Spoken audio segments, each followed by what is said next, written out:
Hello students, welcome once again on my channel Physics Online Lectures. In the last lecture we have discussed what are the symmetric and antisymmetric wave functions. On accordance of this we have classified the kinds of the particles for which the wave function was symmetric and the antisymmetric. In this regard, I am just going to discuss quantum statistics, meaning to say that the bosons and fermions have different distributions function.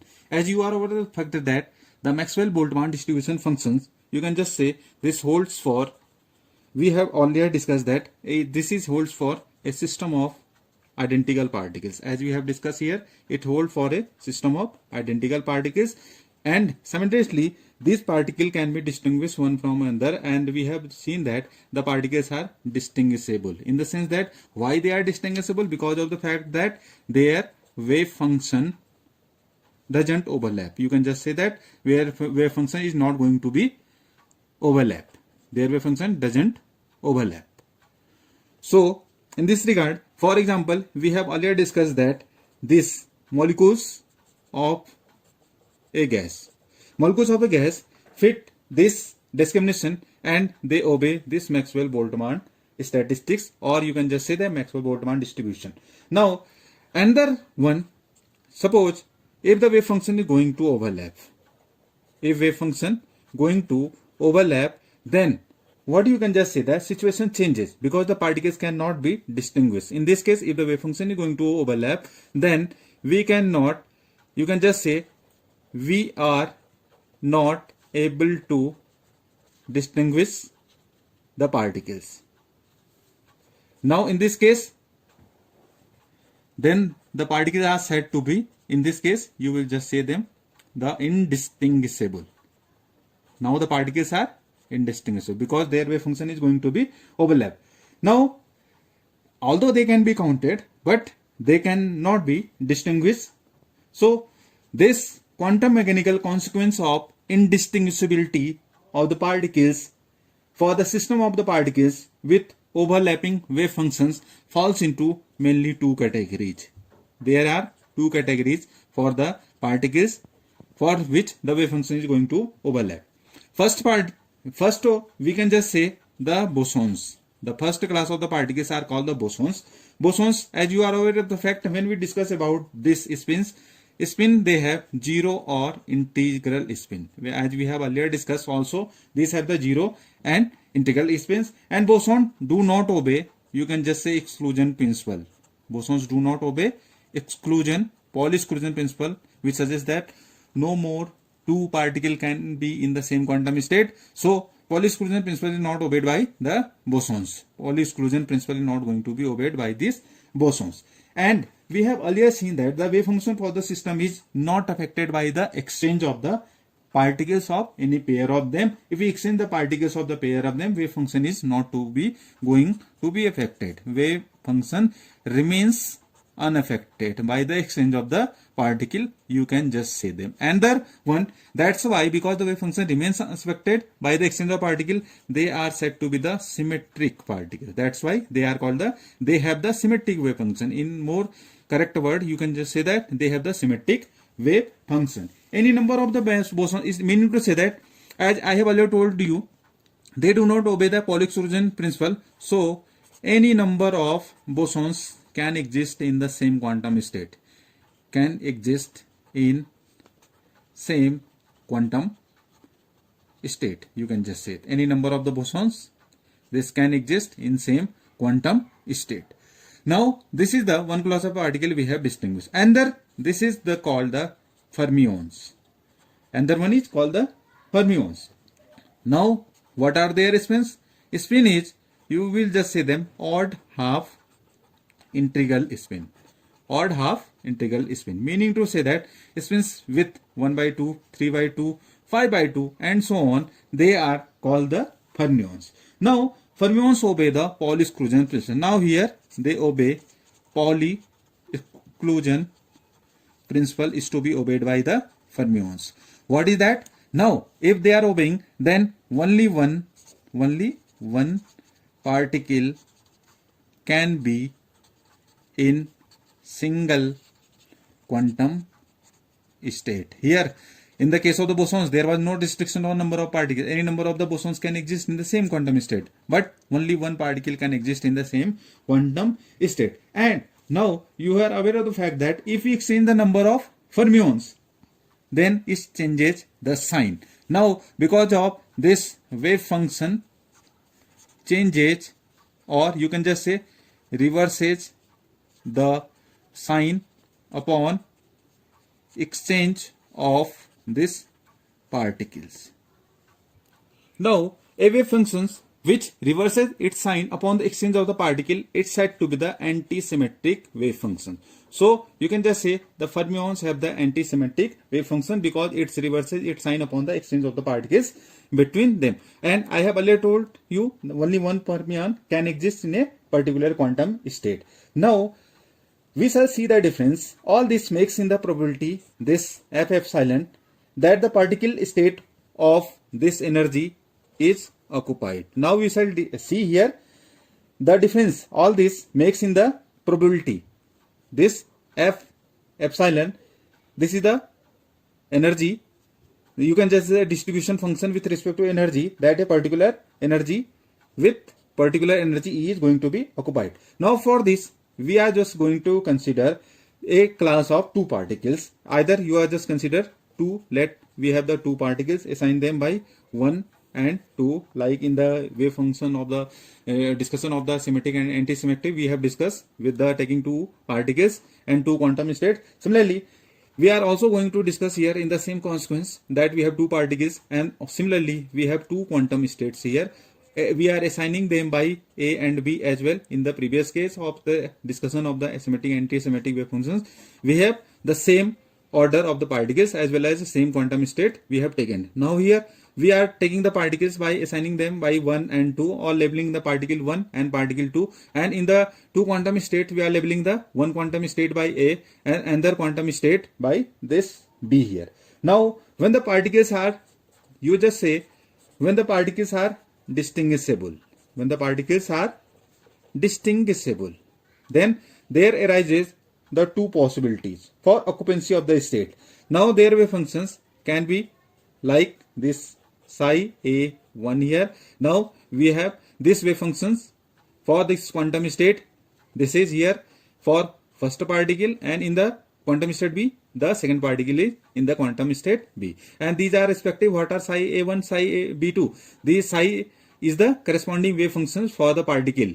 One particle, this is for the second particle, and the first particle in quantum state A and the second particle in quantum state B. Similarly, we have this psi 2. This is, you can just hear psi A. Now we have exchanged the particles, meaning to say that now in this case, in quantum state A, the second particle is going to occupy. Now for this, the first particle occupying the quantum state B.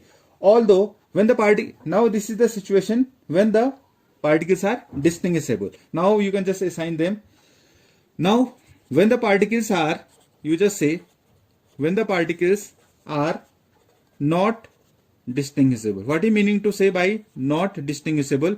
Meaning to say that we cannot tell which of them is the in which state, and the wave function must be a combination of this. Now when the particles are distinguishable, we can have this correct. Now when the particles are not distinguishable, either which of in the particle in which state is not, we cannot have the correct prediction of that particle, meaning to say that the particle in which state it corresponds.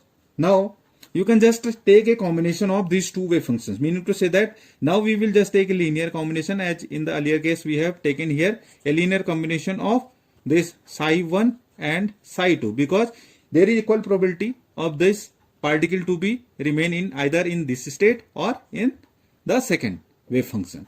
So this should be a linear combination, because half the time particle spends in this one, half the time particle spends in this one.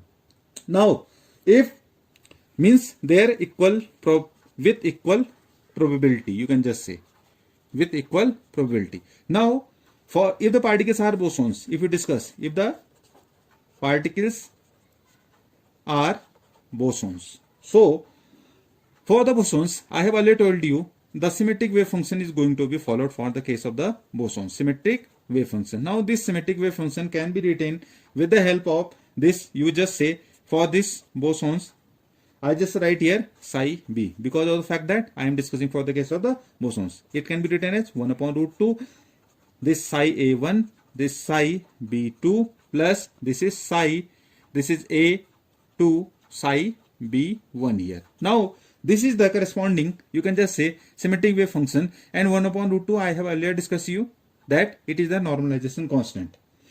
This is the symmetric wave function with here this is plus sign.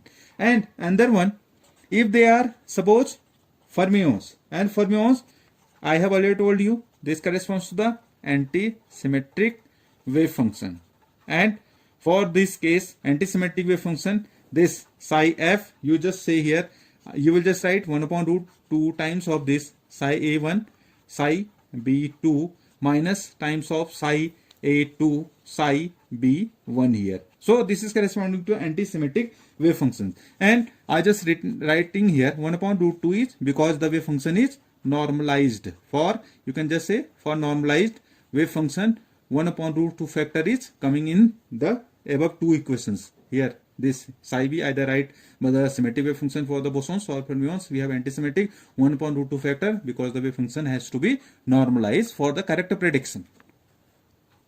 Now we can in each case the particle be in the same state. Suppose the particle in likelihood is in the same state, suppose A. For this distinguishable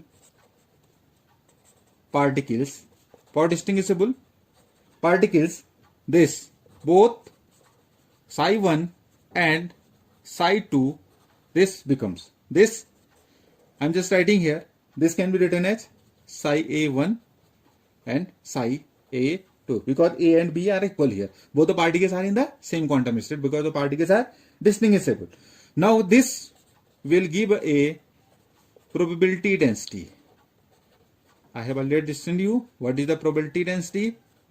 This probability density of this distinguishable particles can be written as this psi m star psi m. What is the probability density? You just write psi square is equals to psi star psi, corresponding conjugate with the multiply with the original wave function. This is called conjugate of the wave function. Now psi m star psi m, this is equals to psi star, this one, this can be have psi a star, this is 2, we have psi a 1 psi a 2 here. I am writing from this, and what are here psi a star, the corresponding conjugates of the wave function. Now for bosons, the wave function, this can be for the bosons I am writing here, this is 1 upon root 2 psi a1 psi a2 plus this psi a1 psi a2 here. For because we have considered in the earlier equation we have written for the symmetric wave function for the corresponding bosons, there it was B here, but in the place of B, because we are considering the same state, so A is equals to B. I am not writing here B here because of sense that I am just considering the particles to be in the same state. So from here we can have 2 upon root 2 times of, you can just write here psi a1 psi a2 here, or more correctly you can just write here root 2 of psi a1 and psi a2 here. Now this equation, this is the wave function for the bosons which gives us probability density. It will give us probability density. This can be written as psi b star psi b, this is equals to 2 times of this psi a star 1 psi a star, this is 2, this is psi a1 and psi a2 here, or more correctly you can just write 2 times of psi star m psi this m here. Now you just see here on the exchange of the particles we have this probability density.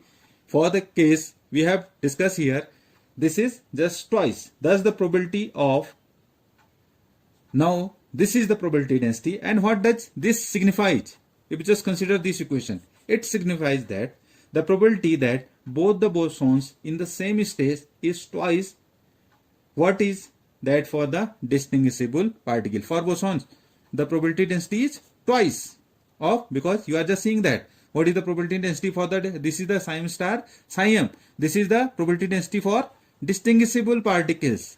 But for the bosons, it is twice times of the probability density for the distinguishable particle. Meaning to say that both the bosons can be in the same quantum state or same state, because of fact that you are aware of the fact that bosons doesn't follow Pauli exclusion principle. So a number of bosons can exist in the same quantum state here. This is the applicability of showing this is twice of the wave functions or probability density for the distinguishable particle. Now, if we discuss for fermions. Now for the fermions, the corresponding wave function, if we just look at, now for the fermions, what were the corresponding wave functions? If you just remind, it was 1 upon root 2 times of this psi a1, this is psi b2 minus of psi a2 psi b1 here. It was corresponding wave function. Now if you just consider both the particle in the same state, meaning to say that we have just A equals to B, like in the previous case of the bosons we have done so far, A equals to B. Now in this case, if you just replace, just look at this, 1 upon root 2, I will just write psi a1 psi b2 minus b naught. Here I will just write, because A equals to B, this is psi a2 psi a1 here. So if you just see here, it is going to be cancelled and it will become 0. So you can just say it is impossible for two of the fermions to be the same. It is, you can just say, impossible for both the particles to be in same quantum state. So meaning to say that, because if you just see that here, in the case of the bosons, the probability density is twice the probability density for the distinguishable particles. Now for the fermions, the wave functions, and if we are just going to place the particles in the same quantum state, the probability density, or you just say that it is just becoming to be 0. Meaning to say that now, because the fermions obey, you can just say Pauli exclusion principle. You will just say Pauli exclusion principle is applicable for the fermions. So no two fermions can be in the, you just here, no two fermions can be in the same quantum state, because there is the Pauli exclusion principle. Because same quantum state, no two fermions can be in the same quantum state because of the Pauli exclusion principle. Either you say that. Now, if we have a system of bosons. Now, suppose we have a system of bosons. So, you can just say the presence of a particle in a certain, you just say, quantum state increases the probability that the, you can just say, other particles are to be found in the same state. On the other hand, in the system of fermions, this is reversible. System of fermions, it is totally reversible, because in the system of fermions, the presence of a particle in a certain quantum state,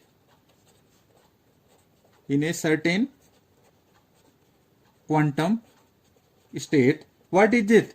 It prevents any other particle to be in the same state.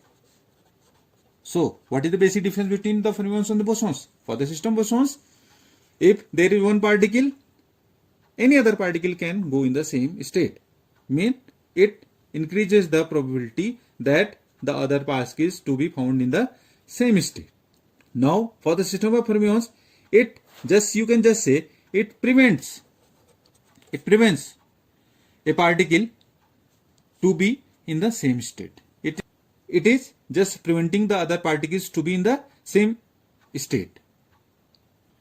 So if you just say that this is the corresponding analogy, you can just say this is the basic assumptions that Pauli exclusion principle is applicable for the fermions. That's why no two fermions can be in the same quantum state. Means if a fermion is present already in a certain quantum state, there is no possibility that other particle can go in that state. On the other hand, bosons. If a boson is present in a certain quantum state, there is the possibility that many of the bosons can go in that state as well. Means it increases the probability of the bosons to be in the same state, while it is in the case of the fermions, there is the particle prevents any other fermions to be in the same certain state. So thank you. This is the about fermions and bosons wave functions and applicability of the Pauli exclusion principle. We will have more lectures to come regarding this in other lectures. So thank you. Thanks for watching. Keep subscribing the channel as well. Thank you.